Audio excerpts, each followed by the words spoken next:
समर्थ सदा सर्वदा योग तुझा घडावा, तुझे कारणी देह माझा पडावा. उभे नको गुणवंता अनंता, रघुनायका मागणे हेची आता. जय जय रघुवीर. ज्या ज्या स्थळी मन जाय माझे, त्या त्या स्थळी निजरूप तुझे. मी ठेवितो मस्तक ज्या ठिकाणी, तेथे तुझे सद्गुरु पाय दोन्ही. अवधूत दंजन श्री गुरुदेव. राम राम राम. गोपाल कृष्ण भगवान. नमस्ते. आज कुठली एकादशी? अपरा.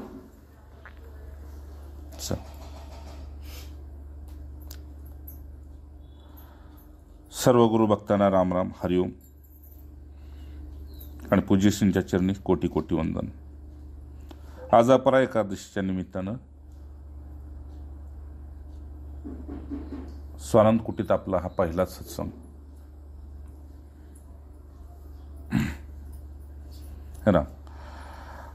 आजचा विषय असा आहे, अपरा एकादशीच्या निमित्तानं एक परा विद्या आहे आणि दुसरी अपरा विद्या आहे. दोन भाग केले भगवंतांनी, एक जड आणि चेतन असे दोन भाग केले. म्हणजे एक दिवस आणि दुसरी रात्र, एक सुख आणि दुसरं दुःख, एक जन्म दुसरा मृत्यू. प्रत्येक ठिकाणी दोन भाग केले. सकाळी सांगितल्याप्रमाणे आपण भगवंताचा अंश असल्यामुळं चेतन अमल सहज सुखराशी, खऱ्या सुखापासून आपण बाजूला झालो. म्हणून शास्त्राने आपल्याला मार्ग दाखवण्यासाठी महापुरुषांना पाठवलं.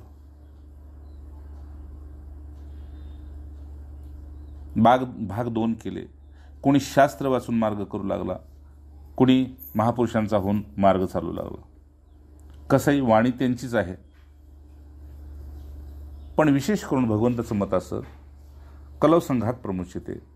जर आपल्याला महापुरुषाचा संघ भेटत असेल, सगुणाच्या रूपात भेटत असेल, निर्गुणाच्या रूपात भेटत असेल, तर आपण भाग्याचे आहोत.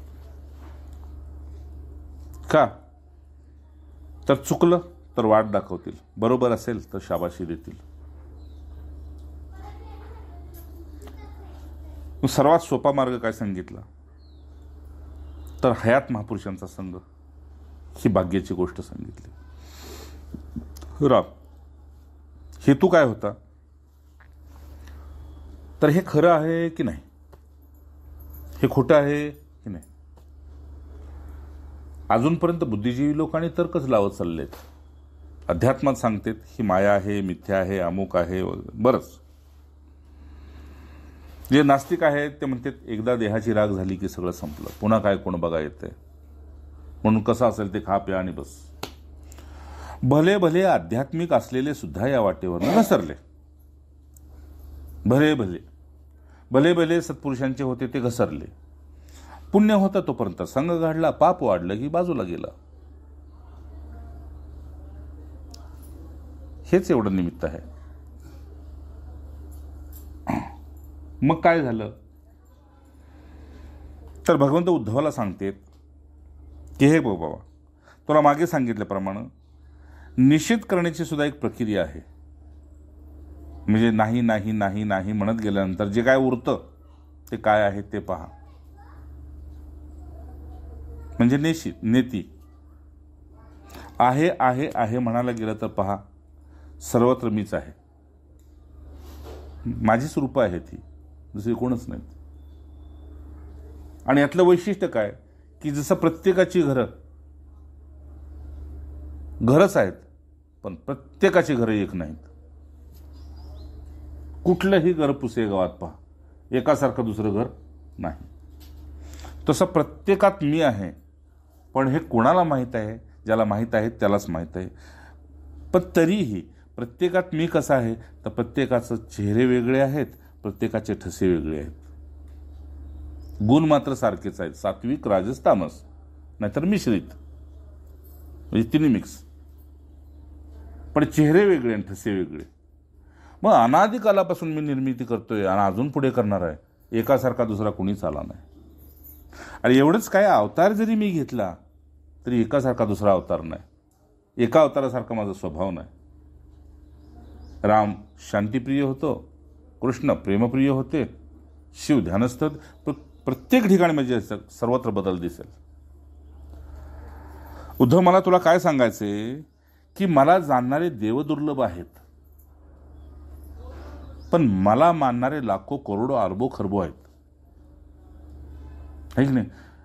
आता ते जाणतेत आणि मानतेत कशासाठी, तर अर्थात ती ज्ञानी आणि जिज्ञासू. कुणाचं शारीरिक काढलेलं असतं, कुणा मानसिक काढलेलं असतं, कुणाचं कुठे कोणाला काय जाणून घ्यायचं असतं. 4 प्रकारचे आहेत. पण त्यातून सुद्धा उद्धव, समाहित हे का करणे गुणात मी गुन्हा, की ज्याला खरोखर मी कसा आहे हे जाणलं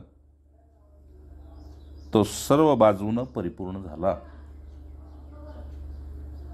मग त्याला तू भगवत साक्षात्कार म्हण किंवा आत्मसाक्षात्कार म्हण. भगवत साक्षात्कारासाठी प्रेम लागतं, भाव लागतो. साक्षात्कारासाठी त्याला वैराग्य, विवेक लागतो. मार्ग 2 आहेत. त्यात आणखी पोट मार्ग सांगितले की कुणाकडून अपेक्षा न करता दुसऱ्यासाठी परहितार्थ जो कर्म करतो त्याला सुद्धा एक योग म्हणून मी नाव दिलं. जो दुसऱ्यासाठी, दुसऱ्याच्या सुखासाठी, आनंदासाठी आपलं आयुष्य वेचतो, तो बी एक मार्ग दिला मी. का? कर्मप्रधान विश्व करी राखा. प्रत्येक जणाला इथं आल्यावर कर्मच करावं लागतं. कुणाकडून शुभ होतं, कुणाकडून अशुभ होतं, कुणाकडून मिश्रित कर्म होतं. मी हा एक मार्ग सांगितला, तू याही मार्गाने जाऊ शकतो. फक्त दुसऱ्यासाठी जगणे. जसं प्रत्येक जीव या देहाच्या सुखासाठी जगतो, तसं जो जगासाठी जगतो, मलाच जगदीशाच्या रूपात पाहून जगतो, तो सुद्धा एक मी मार्ग दिला. ठीक आहे ना. या मार्गानं तो माझा बी होऊ शकतो, या मार्गानं तो स्वतःचा बी राहू शकतो. कर्मयोगाचा मी सेपरेट ठेवला, पण ज्ञान आणि भक्ती मार्गात कर्मयोगात दोन्ही भाग दिले आणि ज्ञान आणि भक्ती योगामध्ये हे दोन्ही वेगळे केले. जसं तुलसीदासजी महाराज म्हणते, स्वांत सुखाय तुलसी रघुनंदन. मी हे कशासाठी केलं? मी माझ्या आनंदासाठी केलं, मी माझ्या इष्टच्या आनंदासाठी केले. मी जगाला सांगण्यासाठी हा बोध दिलेला नाही. दासबोध काय आहे समर्थांचा? तर मला आलेला अनुभव तो मी आनंद व्यक्त करतोय. ज्याला कोणाला आनंद हवा असेल त्याने तो स्वीकारावा, नसेल त्याने सुखदुःखाच्या वाटेनं खुशाल जावं. का? अरे हे तर जन्माला आल्यानंतरच आपल्याला आई वडील स्वतंत्र करतात. नाळ कापली, वेगळा झाला. आणि प्रत्येकाच्या नशिबी हेच आहे, है की नाही. नाळ घेऊन कुणी अजूनपर्यंत म्हातारा झालेलं नाही. तसं ज्याला जशा मार्गाचा जसाही बोध होऊ, पण तो शेवटी जगासाठीच जगत असतो. कुणी एकांतात तर कुणी लोकांतात. लोकांतात जगतेत त्यांना संत म्हणतात, एकांतात जगतेत त्यांना योगी म्हणतात. आणि ही दोन्हीही माझी उद्धवा स्वरूप आहेत, पण ज्याला कळेल त्याला. म्हणून मी तुला सांगतो, ज्याला माझ्या स्वरूपाचं उत्तम प्रकारे ज्ञान झालेलं आहे, त्याची वृत्ती, त्याची इंद्रिय जर त्याच्यातच राहतेत, म्हणजे अंतर्मुख होऊन राहतेत, तरी त्याला काय लाभ आहे का? आणि जरी त्याची इंद्रिया, बाकी ही वृत्त्या बहिर्मुख राहतेत, तरी त्याला काय हानी आहे का? तो लाभ आणि हानीपासून खूप दूर गेलेला असतो. उदाहरण सांगतो. आपल्या इथे सेवागिरी महाराज ज्यावेळेस पुसेगावमध्ये आले होते, लहान होते. पूर्णागिरी नावाचे त्यांना जुनागडला एक संत भेटले, संन्यासी. आणि ते कसे भेटतील म्हणून त्यांनी थोडीशी चौकशी केली. तर त्यात एक शोभा मास्तर नावाची एक व्यक्ती मिळाली त्यांना, मास्तर या गावची ती. आणि त्यांनी सांगितलं, बाबा मी लाहोरला बी राहून आलोय, कराचीला राहून आलोय, तर साधू संन्यासींच्या संगतीत मी माझं बराच काळ गेलेला आहे, तर तुला मी मार्ग सांगतो, त्या मार्गाने जा. 13-14 वर्षाचं वय झालेलं होतं पुसेगाव. ठीक आहे म्हटलं. मग त्या मार्गाने गेले आणि जुनागडमध्ये त्या नाते भेटले. तर त्यांचा जास्तीत जास्त निवास चातुर्मासाचा कुठे गिरनारच्या बाजूला असायचा. आणि कुणी सहज ओळखेल असं काय अंगावरची वस्त्र नव्हती. समाजामध्ये जास्ती मिसळत नव्हते. भिक्षापुरते जायचं आणि बाजूनं फक्त भिक्षेपुरतंच. त्यांनी विचारलं, जय की मला अमक्या अमक्या ह्याच्याशी भेटायचंय, खरं पण काय करतोय? हां. तर त्यांनी विचार, ती बी बंद करा खिडकी.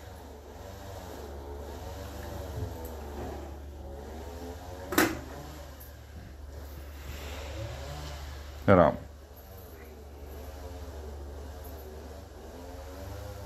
काय झालं?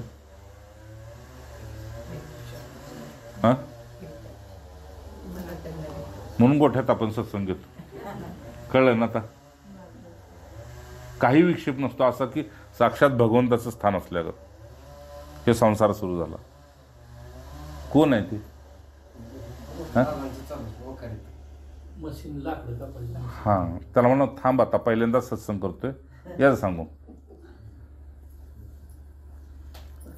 फक्त 5 वाजेपर्यंत थांब म्हणाव. जय जय. अच्छा, जुनागडमध्ये गेले ते,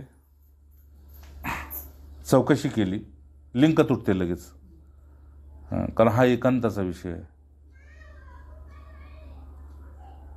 आणि मग त्यांचा विशेष करून निवास गिरनार पर्वताकडे असायचा चातुर्मासाच्या निमित्तानं. त्यांनी ती चौकशी केली आणि विचारलं एकाला की मला अशी अशी व्यक्ती कुठे भेटेल. ते म्हटले भिक्षेच्या वेळेस फक्त दिसतात, बाकी कुठे दिसत नाहीत. शोध घेतला आणि शोध घेतल्यानंतर लहानच बाळ होतं, काय 14-15 वर्षाचं असेल ते, नमस्कार घातला आणि सांगितलं मला अमक्या अमक्या व्यक्तीनं तुमची माहिती दिलेली आहे आणि म्हणून मला तुम्हाला गुरु करायचं आहे. तर म्हणले कशासाठी करायचं आहे?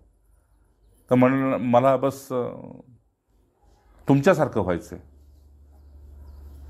तर ते एकदमच धडक म्हटले, माझ्यासारखाच आहेस, व्हायचंय काय? आहेसच माझ्यासारखा. मार्ग काय मोठा आहे? संन्यासीच आहेत, राजपूत देह, घरामध्ये शुद्ध आहार. कारण हे मागचं बी थोडं पुण्य लागतं का नाही? खूप पुण्य लागतं परमार्थात. मागच्या पुण्याशिवाय पुढे धक्का येत नाही. गाडीत पेट्रोल नसलं तर गाडी बी चालत नाही. ठीक आहे ना? ते म्हटले ठीक आहे, राहा माझ्याबरोबर.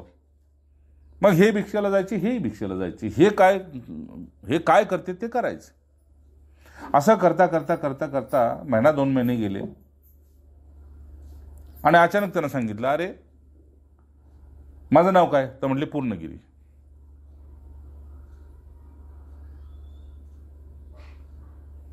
आता कितीही केलं तरी 16 वर्षाच्या आत बालमनच ते.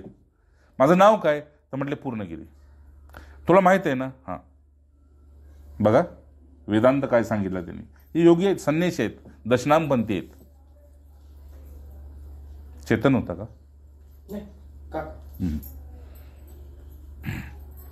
ठीक आहे ना? काय म्हटले? दशनाम. माझं नाव काय? तर म्हटले पूर्णगिरी. मग तू शिष्य कोणाचा होणार? पूर्णगिरीचा. मग मी पूर्ण दिसतोय का साधू? ऐक ऋषी. तर हो. मग पूर्णचा अंश पूर्णच असतो, एवढंच त्याने ऐकले. गुरुने सांगितलं पूर्णचा अंश पूर्णच. आता तुला मरणारा जलमणारा मानायचं नाही. बोध किती? बस बी एवढंच होतं. तू पूर्णगिरीचा शिष्य आहेस तर तू पूर्णच आहेस. वेदाने बी प्रार्थना तेच घातलं शेवटी, ओम पूर्णमदा पूर्णमिदं पूर्णात पूर्णमुदच्यते. तू पूर्णगिरीचा शिष्य आहेस ना, तर आता पूर्ण आहेस. आता स्वतःला अपूर्ण मानायचं नाही, म्हणजे मी मरणारा जन्मणारा. आता भिक्षेत मी तुला काय शिकवलंय? मिळाली तर त्याची कृपा, नाही मिळालं तर त्याची कृपा, नाही मिळालं तर त्याची इच्छा. का? तर त्या दिवशी उपवास, अधिक त्याच्या स्मरणात राहता यावं म्हणून त्यानं तुला उपाशी ठेवलंय आज. म्हटलं की नाही, मला एकादशीला काय नको काय नको, अधिक तुला त्याच्या स्मरणात राहता यावं म्हणून हे बस झालं. नमस्कार झाला. माघारी फिरताना म्हटले की गुरुदेव मी पुन्हा कधी येऊ तुम्हाला भेटायला. म्हटले काय गरज आहे. आता गरज काय झाली मी ते, आता उलट झालंय. गुरु झालेत स्वार्थी आणि शिष्य झालेत निस्वार्थी. आपलं जमलं तर ठीक आहे महाराज, नाही तर बस संपलं. म्हणजे गुरु आसक्त झालाय, आहे की नाही. अध्यात्मात असं सांगितलं गुरु विरक्त असावा, आहे की नाही. समर्थांच्या भाषेत किंवा सगळ्या सिद्धांत गुरुविरक्त असावा, कुणाची त्याला अपेक्षा असू नये. खरा महात्मा कोणी असो, उच्च साधक जरी असला तरी त्यांनी अपेक्षा कोणाकडून करू नये, एका भगवंताशिवाय. शेवटी भगवंताकडून सुद्धा करू नये, कारण त्याची काळजी घेणारा तोच आहे. याच विश्वासावर महाराज म्हणायचे ना, तुम्ही कुणी नाही आला तरी चालेल, इथं पातेली चढतील, लाकडं चुलीत जातील आणि स्वयंपाक म्हणले नैवेद्य होईल, तो पाणी वाढायला येईल. पण तुमच्यामुळे हे चाललंय तर तुम्ही कुणी येऊ नका, असं वाटत असेल तर. खरं आहे. आणि प्रत्येकाला आपलं लक्ष प्राप्त करून घेण्यासाठी उद्धवा इथं माझा आश्रय पूर्ण परिपूर्ण त्याला पचण्यासाठी त्याला एकांत, त्याला अंतर्मुक्ता आणि त्याला विरक्ती ही त्याच्या अंगचेच गुण असावे लागतात.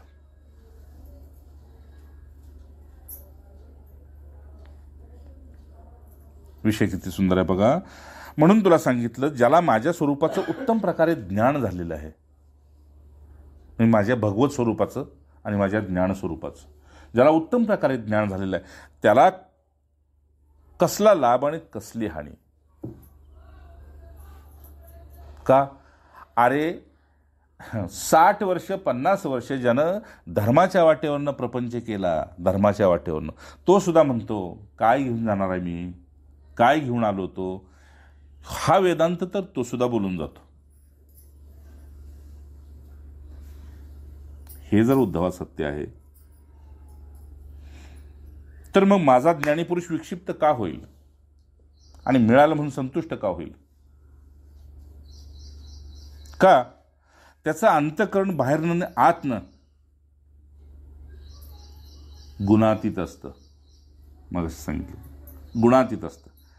म्हणजे सागरावरच्या लाटा त्या एकमेकाशी खेळतात, तसे प्रत्येक जीवाचे गुण त्याच्यात लाटेप्रमाणे एकमेकात खेळतात. कधी सात्विकवरती, कधी राजस, कधी तमोगुणीवरती.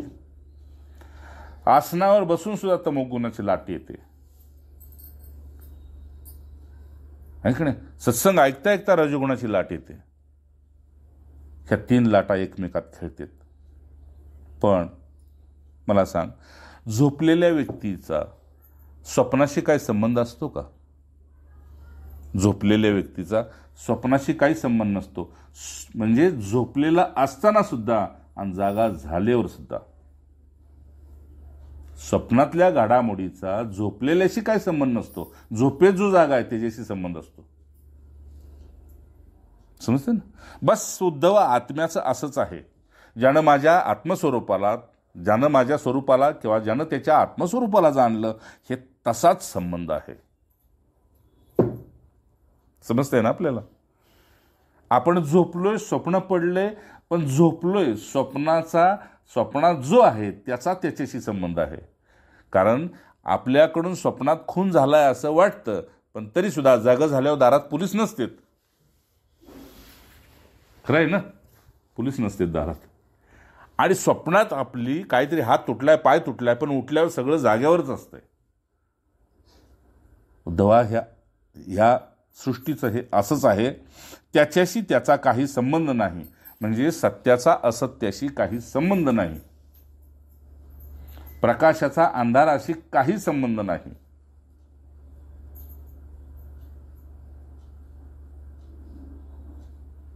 बस मी आत्मवत असाच आहे. म्हणून मागे उदाहरण सांगितलं होतं, सूर्याच्या, आता सूर्य दिसतोय का आज 5-6 दिवस सूर्य दिसते ना आता, पण आपल्याला ढग दिसते, सूर्य दिसत नाही. पण ढगाचा आणि ढगाचा आणि सूर्याचा काडीचा संबंध आहे का? नाही. पण त्याचीच ताप लागून त्याला झाकलं गेले. तसं आपल्याच चिंतनानं आपण आपल्याला आत्मस्वरूपाला झाकून घेतलंय. आता जे कळतंय ते उपयोगात आण उद्धवा. जे कळतंय ते जगण्यात आण. म्हणून इथे सांगणारा बी पोचलेला नाही आणि ऐकणारा बी पोचलेला नाही. पण सांगितल्याशिवाय आणि ऐकल्याशिवाय बी कुणी पोचलेला नाही. न बहुश्रुतेन न बहुप्रवचनेन लभ्य. पण तरीही मी मला सांगावंसं का वाटते की हे बघ, जसं वायू आकाशाला सुकू शकत नाही, आकाशातच फिरतो, तसं हे गुण तुझं काहीच करू शकत नाहीत. परंतु तू गुणांच्या आत शिरलेला आहेस. ठीक आहे. याच आकाशात थंड वायू आहे, गरम वायू आहे, गरम थंड वायू आहे, पण आकाशाला काहीही कुणी सुकवू शकत नाही. ज्ञानेश्वर माऊली म्हणते, तर आकाश जसं उदास असतं तसं भगवंताला प्राप्त केलेला पुरुष या जगाबद्दल उदास असतो. बस ही नजर ठेवावी. जसं आपल्या जवळची व्यक्ती गेली तर त्याच्या चेहऱ्याकडे बघून आपल्याला उदासीनता येते, तसं जगाकडे बघून ज्ञानीपुरुषाला उदासीनता येत असते. उद्धवा, ह्या माझ्या स्वरूपाला प्राप्त झालेले महात्म्य असे असते. आता त्यांची महिमा माझ्या व्यतिरिक्त कोण जाणेल? आणि गुणमयी सृष्टीमध्ये जे जीवन जगतेत त्यांना त्यांची महिमा काय कळणार? जे सत्व रज तमाला धरून जगतेत त्यांना त्यांची महिमा उद्धवा काय करणार? म्हणून माझ्या भक्ताला मीच जाणतो. म्हणून भगवंतांनी सांगितलं, साधूशी द्रोह आणि भक्ताची निंदा सगळ्यात जघन्य अपराध आहे. त्याला कधीही सुटका नाही आणि त्याला प्रायश्चित्त नाही. पहा, नमे भक्त्या प्रणश्यती. माझ्या भक्ताचा कधीही नाश होत नाही झाला असेल तर मला दाखव. तो कसाही असो, माझा भक्त आहे, काम संपलं. माझा मुलगा काळा नकटा विसने कसाही असो, तो माझा आहे. तुमचा राजबिंडा माझ्या काय कामाचा? तसं तुमची जगाची तुमची बौद्धिक श्रीमंती माझ्या काय कामाची नाही. भगवंत म्हणतात. काय झालं? ब्रह्मदेवाला 4 पुत्र झाले. 4 नाही, 4 पुत्र झाले ब्रह्मदेवाला. आणि ब्रह्मदेवानी भगवंतापाशी मागणं केलं की माझे हे 4चे तुमच्यासारखे निघावेत.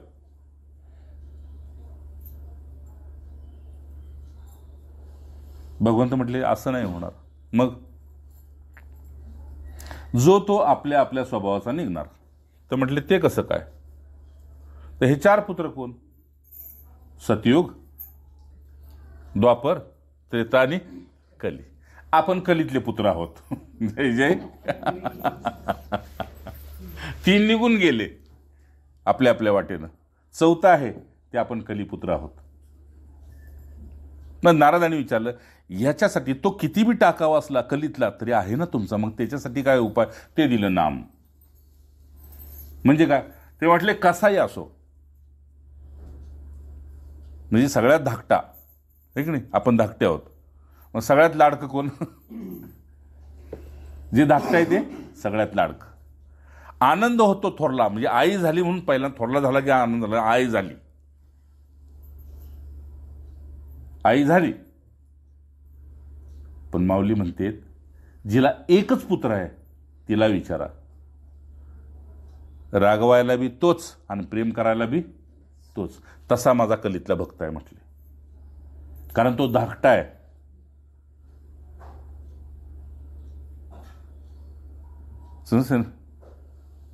जरी तो नकटा आहे तरी धाकटाच आहे. म्हणजे परमार्थाबद्दल तो नकटा आहे, पण तरी बी तो माझा धाकटा आहे. आणि म्हणून तो अधिक प्रिय आहे. त्याला फक्त नाव, त्यानं फक्त आई म्हणलं की आईनं काम सोडायचं आणि त्यापेक्षा जायचं. काय रे बाबू? खरं आहे ना? हा, हाय की रे? नवऱ्याचा फोन आला किती वेळ बोलणार, पोराचा फोन आला किती वेळ बोलतात बघा. जय जय राम.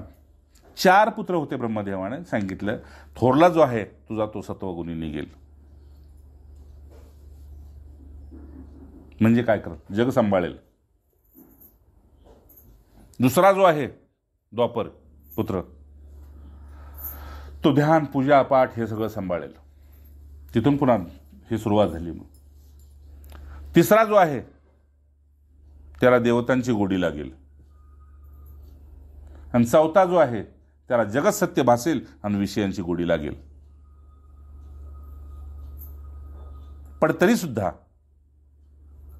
तुझा लाडका तोच असेल. का?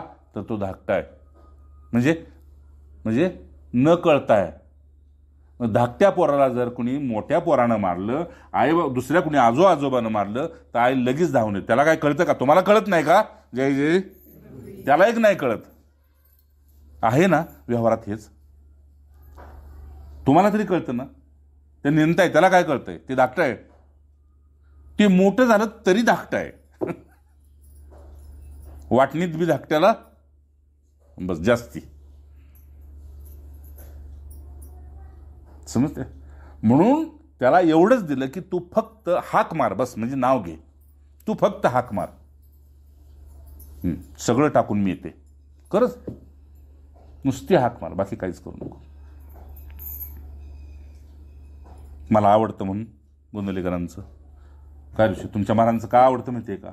महाराज नुसतं म्हणतात तुझं मन लागलं नाही तरी नाम घे. मग त्यामुळं इकडं नाम चाललं असतं, इकडं मोबाईल बी चालला असतो भैयाचा. पण तरी बी महाराजांना प्रिय आहे ना, काम संपलं. बाबासाहेबांना विचारलं तुम्ही नाम का घेता? महाराजांना आवडतं म्हणून, संपला विषय. म्हणजे तुम्हाला नाही आवडत का? ते मला काय माहित नाही. महाराज मला आवडतात, काम संपलं. तेच विषय, तेच. अच्छा, का हे घ्यायचंय? तर त्याला सांगितलं होतं नाम का घ्यायचंय, तर मी जागा आहे. मी आता जाताना उठवतो का नाही, ह्याला लय त्रास देत नाही ह्याला, त्यामुळे ह्याचं निवांत आहे माझ्याबरोबर. कधी त्रास देत नाही. मी झोपून उठून चाललो का नाही, हा भैया मी चाललोय बरं का, हो का, आलोच होतं 5 मिनिटात उठतो का. कधी कधी माघारी आला तरी मला पुन्हा पांघरून काढावं लागतं, पण आहे मी जागा आहे. माझं काम आहे जागा करणं. नाम जाग करतं भगवंताला. जी एक अनादिकाल सनातनी सत्ता आहे तिला जाग करतंय. ऐक नाही, जसं काल तुझे मालक भिक्षा घेऊन आले आणि तेवढ्यात मी दारात, ते बेल वाजवायला, त्याने बेल वाजवली पण लाईट नाही, पण मी दारात आहे ना.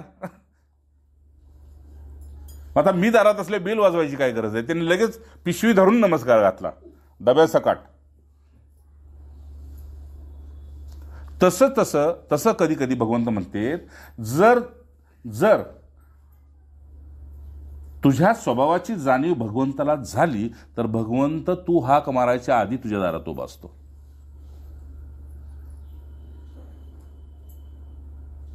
पुढे बघा, उद्धवा, त्याप्रमाणे जसं वायू आकाशामध्ये कितीही फिरो, कुठल्याही प्रकारचा थंड हवा, गरम हवा, मिश्रित हवा, पण त्याला आकाशाचं काही, तो आकाशाचं बिघडवू शकत नाही. खूप भागवत म्हणजे काय अप्रतिम. बस एवढं सांगितलंय. कुणाच्या घरात कितीही पाप्यातला महापापी असो, तुम्ही रोज भागवताचे 1-2 श्लोक वाचा अर्थासहित, आणि त्या श्रीहरीला नमस्कार करा. बाकी काही करायचे, कुठल्याही प्रकारचे दोष राहत नाहीत, ना मानसिक, ना पौत्रिक पितरांचे, ना वास्तूचे. तिन्ही दोष परिहार होते, पण तितकी श्रद्धेनं करायला पाहिजे, तितक्या प्रेमानं करायला पाहिजे. राम, उद्धव, आग जर लागली, सगळं जग जर पेटलं, तर आकाशाला भाजेल का? बस तसंच या आत्म्याचं आहे. ममे अंशो जीव लोके जीव भूतो सनातना. जसं मी जन्मणारा नाही आणि मरणारा नाही, तसं माझ्या इच्छेप्रमाणे जो जन्माला आलेला आहे त्याला सुद्धा जन्म नाही आणि मृत्यू नाही. हा जन्म मृत्यू कुणाला आहे? तर ज्या आत्म्याला, जो आत्मा जीवाशी चिकटला, जो जीव त्या आत्म्याशी चिकटला, त्यांनाच हा जन्म मृत्यू आहे.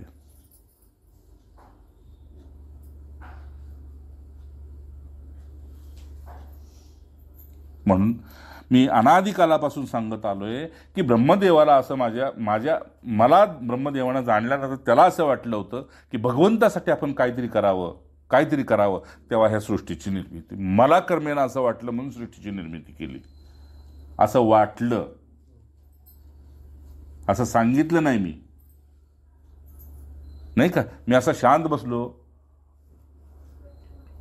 तर भैयानं 2-3 वेळा येऊन बघितलं. त्यांना वाटलं की आई नाही म्हणून बहुतेक काकांना कर्मेनं. ब्रह्मदेवाला तसंच वाटलं, भगवंत असं स्वरूपात आहेत, बहुतेक त्यांना कर्मत नाही. मग कर्मत नाही म्हणून या जीवानं कर्मणुकी साधनं उपलब्ध केली आपल्या बौद्धिक बळावर, कर्मेना म्हणून. पण ज्याला ओळख झाली तो मनापासून वेगळा झाला, करमण्याचा विषय संपला. म्हणून मनाहून मनी शब्द कोणती तर आहे. असं वाटलं ब्रह्मदेवाला की मला कर्मेना. ही मानवी मनाची रचना आहे, ठीक आहे ना. असं वाटलं त्या ब्रह्मदेवाला की भगवंताला कर्मेना म्हणून माईक सृष्टी निर्माण केली. तरीही भगवंतानं आपल्या मोठ्या पुत्रानं, मानसपुत्र आहे ना भगवंताचा ब्रह्मदेव, म्हणून मान्य केलं भगवंतानं. चल ठीक आहे माझ्यासाठी. आता त्यानं आणलंच काय मला मुंबईवरनं, काका हे तुम्हाला डबा आणला, काय पावडरचा डबा आणला काका तुमच्यासाठी. हो मी तोंडाला नाही लावत पण इकडे लावतं तुझ्यासाठी. त्याचा उपयोग केल्यानंतर त्याला आनंद होईल ना. पण मी फक्त ठेवला तर त्याला आनंद नाही होणार. तसे या जगात मी फक्त तुम्हाला ठेवलं तर आनंद नाही. म्हणून मी येतोय वारंवार, अवताराच्या निमित्तानं मी येतोय तुम्हाला दाखवायला, ठीक आहे ना. त्या निमित्तानं मी येतोय आणि तुमच्याबरोबर खेळून तुम्हाला थोडंसं आनंद देऊन मी जातोय, तुम्हाला सुखदुःखातून काढून जातोय. हे ज्यांना कळलं ते माझे झाले, ज्यांना नाही कळलं ते कार्याकारण आले आणि गेले. चला सोमवार आहे, महादेवाला जाऊन येऊ. कार्याकारण आले आणि गेले. पण ज्यांना मी कळलो त्यांचं नित्य नैमित्तिक अखंड साधन राहिलं, नित्यमध्ये बी आणि नैमित्तिकमध्ये बी. उद्धव, म्हणून संपूर्ण जगाला आग लागली तरी सुद्धा आकाशाचं जसं काही बिघडत नसतं तसं सगळं जग मेलं आणि मारलं तरी त्या ज्ञानीपुरुषाचं काही बिघडत नसतं, ज्ञानी भक्ताचं काही बिघडत नसतं. एवढंच काय, अरे 12 सूर्य तळपले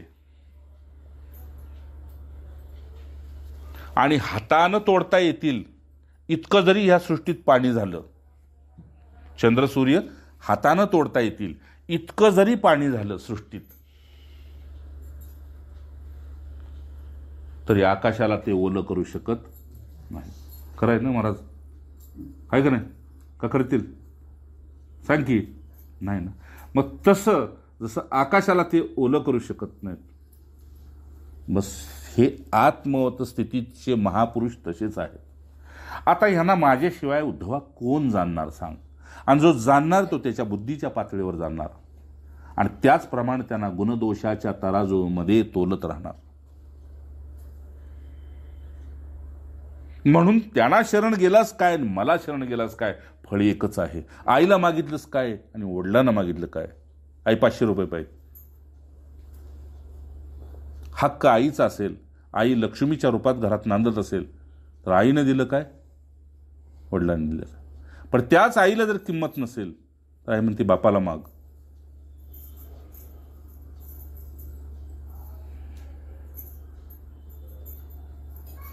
पण बाप जर सात्विक असेल, विष्णू स्वरूप असेल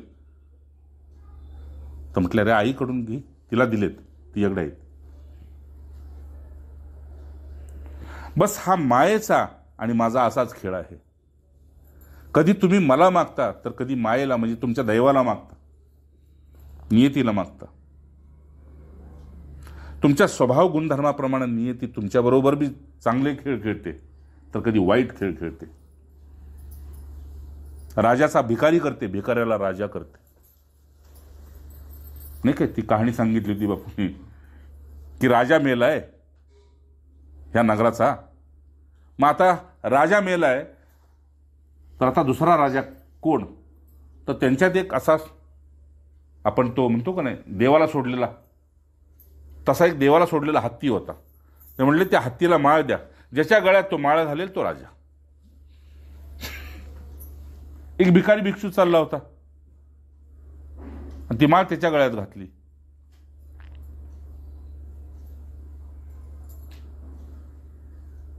क्षणात राजा झाला. पुन्हा तो त्या सत्तेवरनं मेला. एक योगी चाललेला होता भिक्षेला, पण त्या हत्तीनं त्या योग्याच्या गळ्यात माळ घातली. पण त्या योग्याचा तिथे विवेक जागा होता. त्या योग्याने त्यावेळेस तिथे सांगितलं, एकाच अटीवर मी हे राज्य पुन्हा स्वीकारीन. ते काय? तर राजद्रोह जो करेल त्याला हत्तीच्या पायाखाली दिलं जाईल. म्हटले चालेल.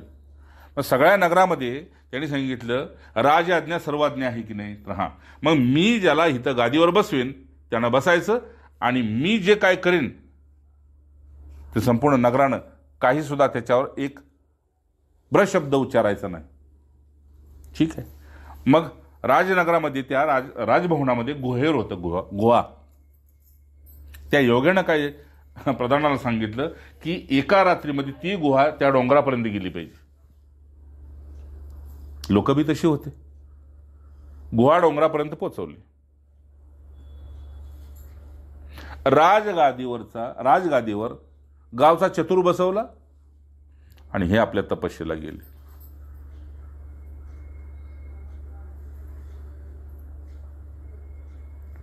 भागवत म्हणतो, स्वभाव गुण विजय शौर्यम.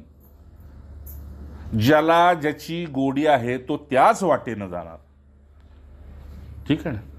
उद्धव, मला तुला हेच सांगायचंय, माझा जो भक्त आहे तो 3 गुणात अडकला तरी त्यातून त्याला त्या त्रिविध तापातून उपरत येऊन शेवटी तो माझ्याकडेच येणार, कारण तो योगीच आहे. अनादिकालापासून योगीच आहे, तो माझ्याकडेच येणार. म्हणून हे आत्मतत्व असं आहे. हे मी तुला वारंवार किती वेळा सांगू. पुढे एक उदाहरण देते. जसं धूळ संपूर्ण बवंडर झालं, संपूर्ण काही दिसेना इतकी जरी धूळ झाली तरी ती आकाशाला कधीही मलिन करू शकत नाही, मळवू शकत नाही. काचेवरची धूळ आपल्याला आपला चेहरा दिसू देत नाही, ऐक नाही. तसं हे मायेची धूळ आहे, गुणांची धूळ आहे, ती आपल्याला आपलं ब्रह्मस्वरूप नीट पाहू देत नाही. म्हणून कुणीतरी साफ करणारा लागतो, त्यालाच गुरु म्हणते, त्याला संत म्हणते, त्यालाच इष्ट म्हणते. उद्धव, अरे ऋतूतली सर्दी गरमी याकडून सुद्धा तो आत्मवत प्राप्त झालेला पुरुष कधीही प्रभावित होत नाही. शीतोष्ण सुख दुःखेषु समासंग विवर्जिता. म्हणजे आता थंडीचे दिवस आले, आता पूजापाठ राहू द्या बाबा. सकाळीच मी भाऊंडला म्हटलं आहे का नाही, पडत्या पावसामध्ये आणखी प्रेमाने जास्ती फुलं गोळा केली. का? तर पाऊस पडतोय म्हणून कुणीच फुलं तोडली नाहीत, मला जास्ती गावली. जय जय बोला. हाय की नाही? आजची पूजा बघा तुम्ही जाऊन. मग संधीचं मी सोनं केलं, पण लोक पाऊस पडतात म्हणून आणखी तासभर झोपले. संधीचं सोनं केलं तरी बी मी आल्या विचारलं का नाही, भैया कुठपर्यंत गेला होता? म्हटलं का फाट्यापर्यंत गेलोय, आता उद्या खडवीपर्यंत. जय जय. असं ठीक. उद्धव, ह्या प्राकृतिक गुणांचा त्या पुरुषावर कधीही प्रभाव नसतो. ज्याला देहप्रिय आहे त्यालाच दृश्यप्रिय आहे. म्हणून आपल्या गुरूंचं एक सुंदर वचन आहे की ज्याला जग, ज्याला दृश्य आणि शरीर प्रिय झालं त्याच्या वाट्याला दुःखाशिवाय काही येणार नाही, कारण त्यानं ओढवून घेतलीत. असं हे बघ, जसं सागरावरच्या लाटा येतात आणि जातात, जसं रस्त्यावरचा पथिक येतो आणि जातो, तसंच त्या पुरुषाला माहीत असतं हे आतमध्ये क्षणिक भाव येतात आणि जातात. मग सत्वगुणाला सुद्धा तो फारसं मूल्य देऊन राहत नाही. आत्ता मन सात्विक आहे, थोड्या वेळानं कसं असेल काही माहीत नाही. म्हणून सांगितलं महापुरुषाकडे येणारा व्यक्ती भावुक असू नये. का तर तो येतो भाव आणि जातो. मग तो प्रेमप्रिय असावा, परमप्रिय असावा. म्हणून उद्धव, सत्वगुण, रजोगुण, तमोगुण ह्या 3 वृत्ती आहेत.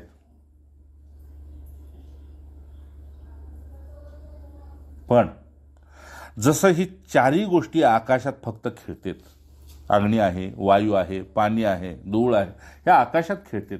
आकाशानं त्याच्यानं आकाश कधी मलिन होत नसतं. तसं हे 3 गुण या आत्म्यावर खेळतात. आत्मा त्याच्यापासून कधी मलिन होत नसतो.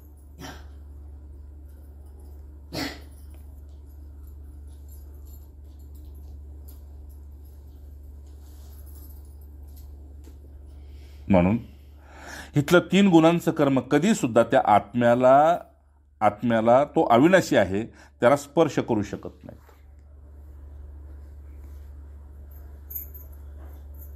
आकाशातनं सूर्याची किरणे येतात, पण आकाशाला स्पर्श करू शकत नाहीत.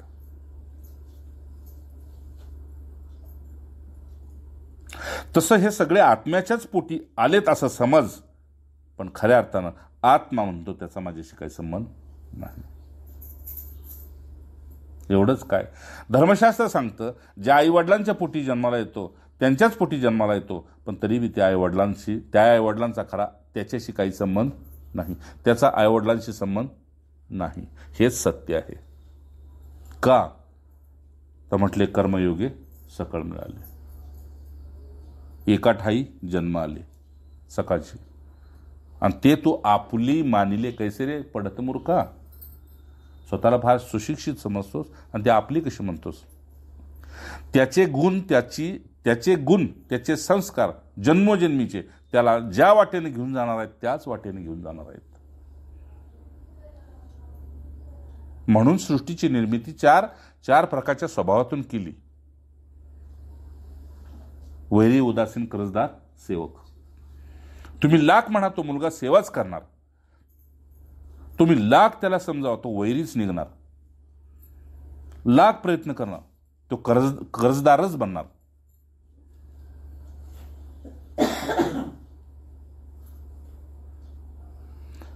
आणि काही जे असे असतात त्याला काहीही, जसं गौतम बुद्धांच्या सारखं, त्याला काहीही सुख संपन्नतेत ठेवा पण त्याची उदासीनता कधी जाणार नाही. आज ना उद्या ते घर सोडून जाणारच, धर्माच्या सत्याच्या वाटेवर शोध घेणारच. उद्धव, हे अविनाशी जो आत्मतत्व आहे, ह्या वृत्तीत खेळणाऱ्या कर्मप्रवृत्ती त्याचं काही बिघडवू शकत नाहीत, कारण ते त्याच्या पलीकडे आहेत. हा, या वृत्तींच्या द्वारा तो फार तर या संसारामध्ये भटकत राहील आणि अहंकार करत राहील. सात्विक, राजस आणि तामस.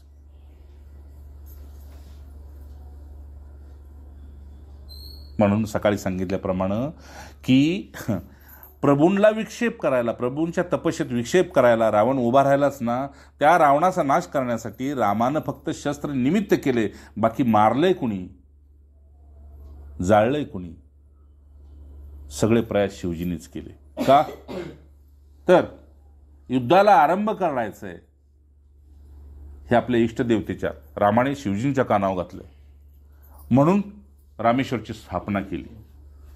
म्हणजे करता कोण आहे? माझा इष्ट आहे, मी फक्त निमित्त आहे. तरीही पाहिलं की तरीही त्याची दुष्टता जात नाही आणि माझ्या भक्ताला त्रास होतोय, म्हणजे रामाला त्रास होतोय हे शिवजींना कळल्यानंतर शिवजीने काय केलं? शेवट तपस्या सोडली आणि हनुमंताचा रुद्रावतार घेतला, 11 अवतार, आणि लंका पेटवून दिली. सांगायचं असं की आपल्याला खरंच पारमार्थिक स्थितीमध्ये जात असताना जर हे 3 गुण आपल्याला विक्षेप करत असतील मनाच्या निमित्तानं, तर त्या मनाचा नाश करण्यासाठी गुरुच कुठला तरी एक विशेष अवतार घेतात आत आणि त्या मनाचाच नाश करते. ज्या मनामुळे ते मन कोय मारुत आहे, सत्वगुणी असेल तर हनुमंत आहे आणि तमोगुणी असेल तर माकड आहे. मन मरकट म्हटले ना त्याला. ते तमोगुणी असलं तर माकड आहे, सत्वगुणी असेल तर हनुमंत आहे, तर रामभक्त आहे. राम तर उद्धव अशा प्रकारचं संसारामध्ये भटकणारं जे आहे ते अहंकाराला निमित्त होतं. अहंकार म्हणजे काय? देहालाच मी मान्य, बस संपलं. न ती गरीब श्रीमंत कसे असो, पण देहालाच मी मानतो. जे काय देहावर होते, देहात होते, त्याचा तो करता होतो आणि भोगता होतो. मला होते आणि मी करतोय. आणि या करते आणि भोगतेपणामध्ये त्याचा सर्वनाश होतो. उद्धव,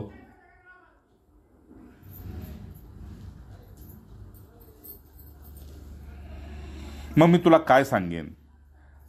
तथापि संग परिवर्जनीय. मी तुला एवढंच सांगेन, ज्या मुलाला वाईट संगत लागते त्याला आईवडील रात्रंदिवस सांग त्याची संगत सोड. ऐक बाळा, त्याची संगत सोड. आणि ज्या मुलाला उत्तम संगत मिळते त्याला संगत धर म्हणत नाहीत, पण सोड म्हणते. इकडं बाळा त्याचीच संगत धर नाहीत म्हणत. ऐक नाही, तसं मी तुला सांगतोय उद्धवा. असं जर होतंय असं तुला वाटत असेल तर तोपर्यंत मायानिर्मित ही जी गुण आहेत आणि त्याच्यातून घडणारी जी कार्याची संगती आहे, जी तुला दुखी करते, विक्षिप्त करते, हताश करते, निराश करते, त्याचा संग सोड. नव्हे, सर्वता सोड.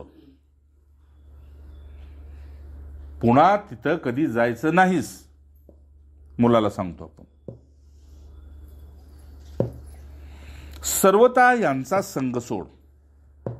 म्हणजे मी करतोय, माझ्यासाठी करतोय, ही वृत्ती सोड तू.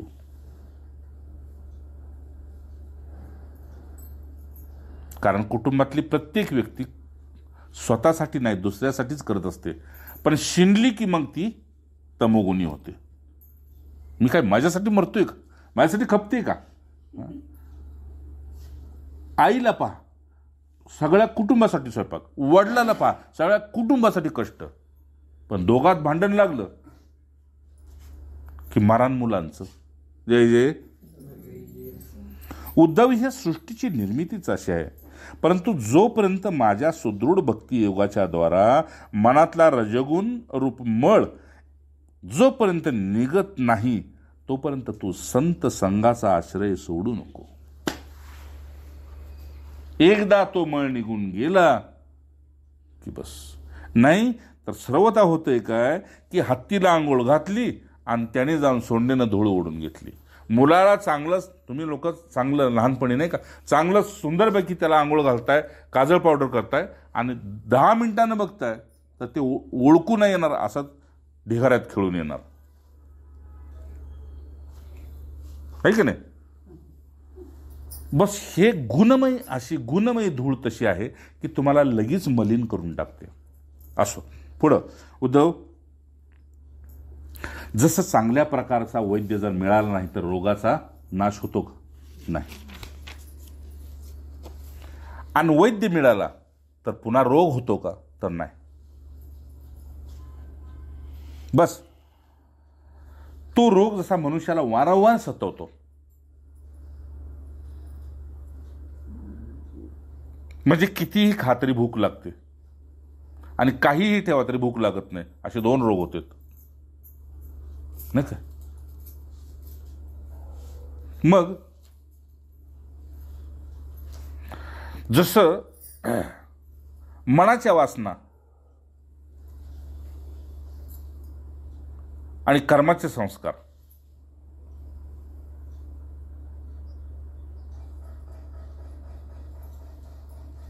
हे बंधनाला 2 निमित्त आहेत.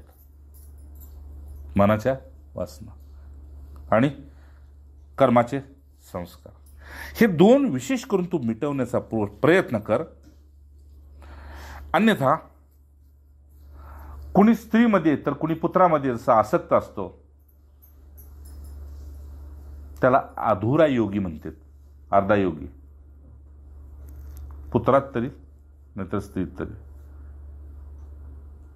खऱ्या अर्थानं पूर्वी असं होतं की पुत्रप्राप्ती झाली, लवकर लग्न व्हायची, पुत्रप्राप्ती झाली की वयाचे 51 पर्यंत मुलाची लग्न होऊन मुलं व्हायची आणि त्यानं मुलांना आईला मुलांच्या ताब्यात द्यायचं किंवा ती जर सात्विक असेल, येतेस का तर आपल्याबरोबर न्यायचं आणि तपस्याला जायचं. हा काळ होता. काळ उलटला, कलियुग आलं. आता कशात नाचायला लागलं तरी ते करिअरचा भाग झाला आता. नाही का? उद्धव, मी तुला हे का सांगतो, अधुरा योगी, अर्धा योगी जो आहे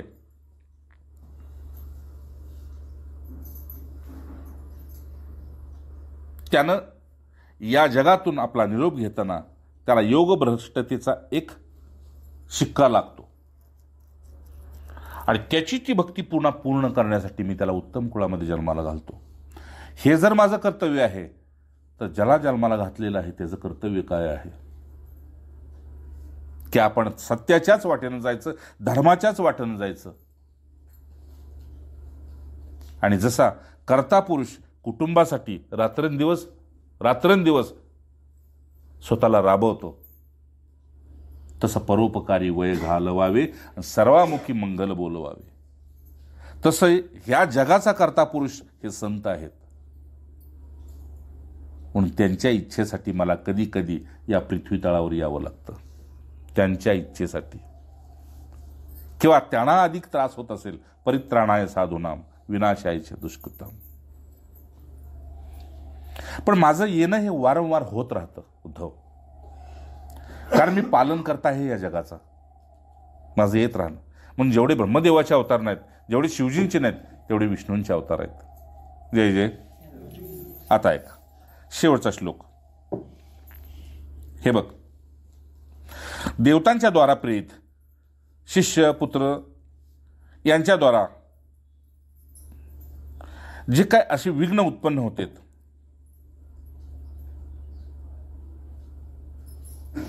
ते कदाचित अधुरा योगी जो आहे त्या मार्गावरून घसरतो. पण पुन्हा पूर्व अभ्यासाचं त्याला स्मरण झालं तर पुन्हा तो योग अभ्यासाच्या द्वारा त्या मार्गावर यायचा प्रयत्न करत असतो. देवतांच्या द्वारा प्रेरित शिष्य, देवतांचा किंवा पुत्र, नाही का, अनेक कथा आहेत पुराणामध्ये. देवतांच्या शिष्यांनी आणि देवतांच्या पुत्रांनी मोठमोठ्या तपस्व्यांना विघ्न उत्पन्न केलं, कुठं स्त्री पाठवून, कुठं अमुक पाठवून, कुठे काय धन, कुठे काय करून. आणि का तर इंद्रपद जाऊ नये, तिथे बी राजकारण आणि खाली बी राजकारण, इंद्रपद जाऊ नये बस, म्हणून त्याला काय काय विक्षेप करायचे. ऐक नाही, अगदी गौतमांच्या पासून सुद्धा. ऐक नाही, गौतमीला काय केलं, दत्तात्रयांच्या बायकोला काय केलं, आपलं दत्तात्रयांच्या आईला काय केलं, अनेक असे आहेत. पण खरा जर योगी असेल, ऐक नाही, कुळाचाराचा असेल खरा, अध्यात्माच्या, तर त्याचं कधी घसरण होत नाही. तर तो पुन्हा या सत्याच्या धर्माच्या वाटेवर उभा राहतो आणि योग अभ्यास पूर्तीला जाण्यासाठी एक त्याच प्रवृत्तीला धारण करतो, जी प्रवृत्ती त्याला माझ्यापर्यंत पोचवेल. आणि जी संसारिक निवृत्ती आहे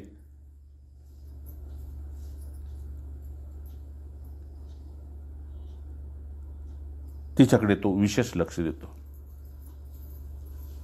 उद्धव, जीव संस्कार आदीनं प्रेरित होऊन वाजले आहे, अजून आहे वेळ.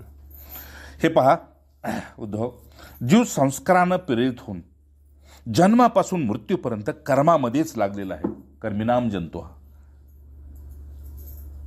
मरेपर्यंत. आश्चर्य वाटतंय की नाही?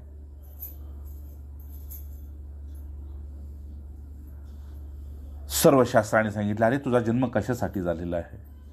योगभ्रष्ट होताच म्हणून तुला आता शिष्य केलाय. योग भ्रष्ट म्हणजे भगवंताच्या सत्याच्या वाटेवरनं घसरला होतास म्हणून पुन्हा जन्माची संधी दिली आणि ठराविक वयानंतर पुन्हा तुला त्या गुरूंच्या पशी पोचवलं, जे पोचलेले आहेत. गुरु हे तत्व आहे ना. गुरु ही नाव नाही, व्यक्ती नाही, रूप नाही. तुला त्याच्यापर्यंत पोचवलं. आता पुन्हा तू भ्रष्ट होऊ नकोस म्हणून पुरुषार्थ कर, पुरुषार्थ कर, पुरुषार्थ कर. आणि हा जन्म शेवटचा कर. पुन्हा पुन्हा इथे येऊ नको. हेच सांगणं आहे सगळ्या शास्त्रांचं.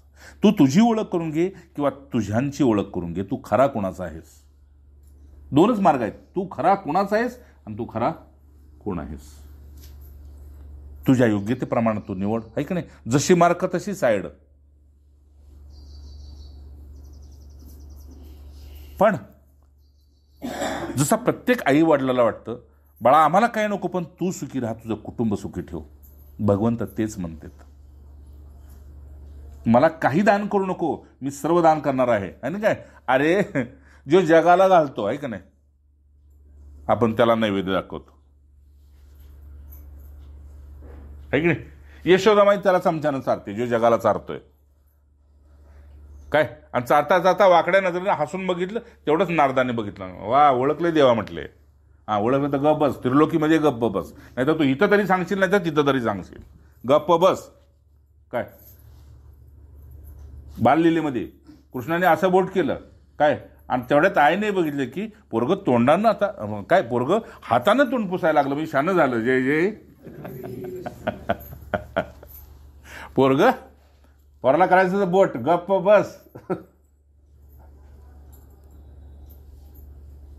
तसं आपल्याला बी कळू लागतं की मुलं आपली ऐकत नाहीत म्हणजे मोठी झाली. मग आपण आपली निवृत्ती घ्यावी. आणि मुलांना आता कळू लागलं, त्यांचं ते बघतेत, आता आपण निवृत्ती घ्यावी.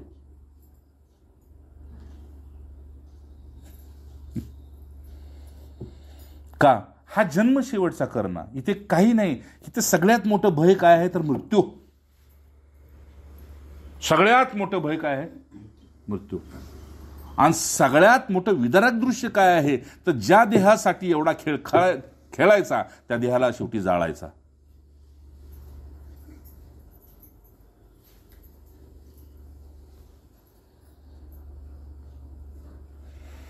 राम, उद्धव, पुन्हा एक, हा जीव संस्कारानं प्रेरित होतो आणि जन्मापासून मृत्यूपर्यंत त्या कर्माच्याच नादी गुंततो. आणि मग इष्ट आणि अनिष्ट ह्या दोन्ही वाटेवर त्या बुद्धीचा खेळ खेळत हर्ष आणि विषाद ह्याच विकारांना प्राप्त होतो. पण मला प्राप्त झालेला यो न हर्षती न दुष्टी न कोशती न कांक्षती शुभाशुभ परित्यागी यो मे भक्त्या समे प्रिय. मला प्राप्त झालेला आणि जो कर्माला प्राप्त झालेला आहे तो कधी सुखी असतो तर कधी दुःखी असतो. आणि त्याच्याच मुळे कुटुंब आजन्म दुःखी असतं, नाही का.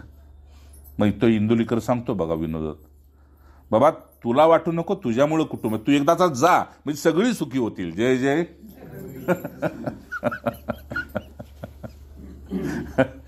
राम, तू जरा उघड काय काय काय बोलत असतो राम. म्हणून उद्धव, हे पहा, आनंद स्वरूप आत्म्याचा साक्षात्कार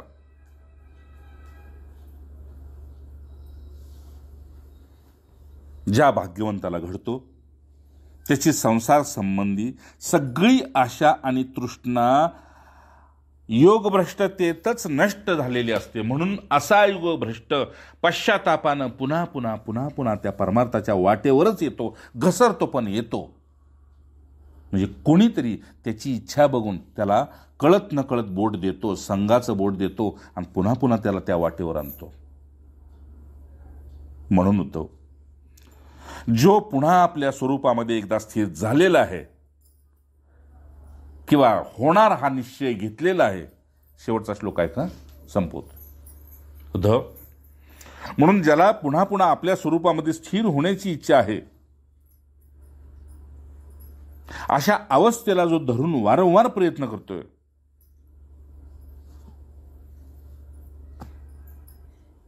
आणि त्याच्यात आपण स्थिर व्हावं म्हणून संत आश्रय घेतोय. त्याला या गोष्टीचा पता सुद्धा लागत नाही की मी शरीर आहे का शरीरात आहे. ऐकतंय? मी शरीर आहे का शरीरात आहे. मी बसलोय की मी उभा आहे. मी चालतोय की मी झोपलोय. मी मलमूत्र त्यागतोय का भोजन करतोय.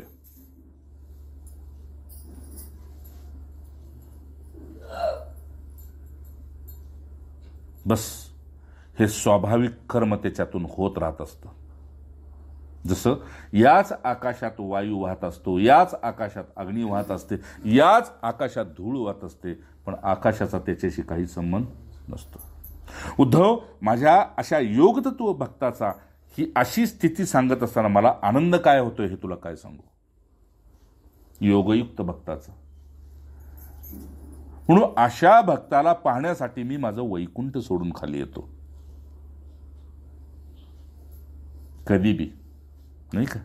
एखाद्या बाळाला तुम्ही ऐकता का ना, त्या आमच्यात एनडीएमध्ये जर त्याला तो शेवटचं सिलेक्ट झाला आणि तो आता कॅप्टन लेफ्टनंट होणार, तर त्याला स्टार लावायसाठी आईवडिलाला बोलवतात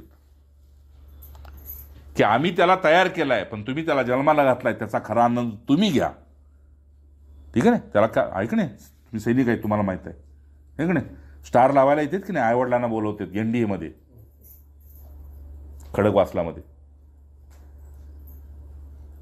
त्याला त्याच्या वडिलाकडून स्टार लावतात, आईकडून लावतात खांद्यावर. का तर तुम्ही त्याला जन्माला घातलाय. तसं भगवंत म्हणते मी ज्याला जन्माला घातलाय तो संत पदाला पोचलाय हे बघायसाठी मी माझं वैकुंठ सोडून येतो. ठीक आहे ना. त्याला भगवत साक्षात्कार बी म्हणते, नाही आत्मसाक्षात्कार. आणि असा येतो की साक्षात रूबरू, म्हणजे समोर जसं तुम्हाला आरशात पाहता तसं मी त्याला पाहत असतो आणि तो मला पाहत असतो. हा मी त्याला भगवत साक्षात्कार करून देतो. हा भ्रम नव्हे, ही भ्रांती नव्हे, ही माया नव्हे, हे मी त्याला स्पर्श करून सांगत असतो. ठीक आहे. मात्र स्पर्श असतो कोणते. मग स्पर्श मायेचा बी आहे आणि स्पर्श माझा बी आहे. मायेच्या स्पर्शानं सुखी दुखी होतो, पण माझ्या स्पर्शानं तो आनंदी होत असतो. उद्धव, म्हणून माझ्या भक्ताचं स्वाभाविक कर्म हे असं होत असतं. त्याच्यात तो करता बी नाही आणि भोगता बी नाही. आणि म्हणून त्याची वृत्ती आत्मस्वरूपामध्ये स्थिर झाल्यामुळं मात्मानमात्मस्थ स्थिरतम वेद, तो साक्षात ब्रह्माकार झालेला असतो. पण विधवा असली आणि सदवा असली तरी राहावं त्याच घरात आणि जगात लागतं. तसं तो देहात असला आणि देहात नसला तरी त्याच कुळात आणि गोत्रात राहावं लागतं. पण मूळ सर्व त्याचं मूळ जे आहे ते मला प्राप्त होतं. म्हणून मी ज्या गोत्राचा आहे तो त्या गोत्राचा माझा भक्त होतो. त्या गोत्राचं नाव आहे अच्युत गोत्र. म्हणजे पुन्हा कधी त्याचं पतन नाही अशी योगभ्रष्ट स्थिती त्याला मी प्राप्त करून देतो. उद्धव, का तर जरी ही निर्मिती मायेची असली तरी माझ्या मोठ्या मुलाला म्हणजे ब्रह्मदेवाला असं वाटलं होतं की मला करमत नाही, म्हणून त्याने ही मायेची निर्मिती केली. जरी हे खोटं असलं तरी माझ्या येण्यानं हे खरं आहे. माझ्या येण्यानं हे खरं आहे. जरी हे माईक असलं, हे क्षणिक असलं, क्षणभंगूर असलं तरी माझ्यामुळे हे खरं आहे. जसं सूर्य आहे म्हणून सगळे जीव आहेत. सूर्य नारायण नसेल तर सगळे संपले.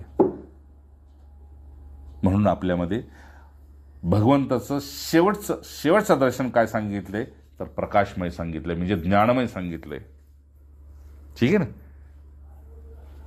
शेवटचं दर्शन केवळ प्रकाशमय, केवळ ज्ञानमय आहे. आणि त्या नारायणात असे काही मी नर उत्पन्न केले. त्या नारायणात असे नर उत्पन्न केले ते फक्त तपस्वीच झाले. बाकी जे आहे ते कुटुंब काबाडी आणि माईक झाले. म्हणून उद्धवा, या मार्गात जो आला तो आज ना उद्या आत्मस्वरूपाच्या प्राप्तीनं ब्रह्माकारच झाला.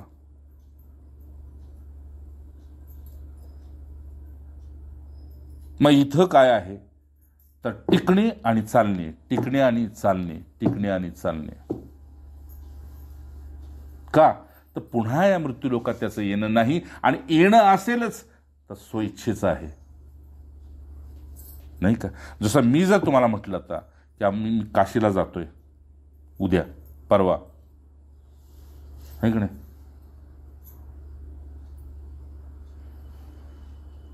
तर 4-2 तरी सगळी कामं, सगळी इच्छा टाकून चला आपण बी निघूया.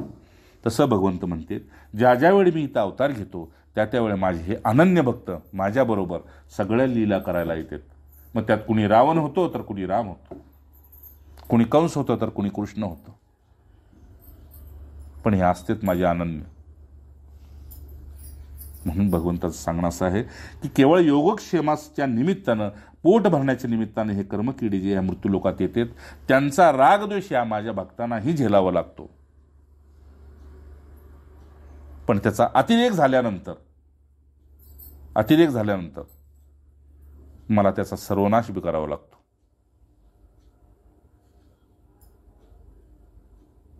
म्हणून ही 2 प्रकारची, एक पराशक्ती आहे भगवंताची, दुसरी अपराशक्ती आहे. ती आज अपरा एकादशीच्या निमित्तानं ही सेवा हितच सद्गुरुचरणे अर्पण. जय जय रघुवीर सम अवधूत अंजन श्री गुरुदेव दत्त. नमः पार्वते पते हर हर गोपाल कृष्ण भगवान. जय जय राम राम राम.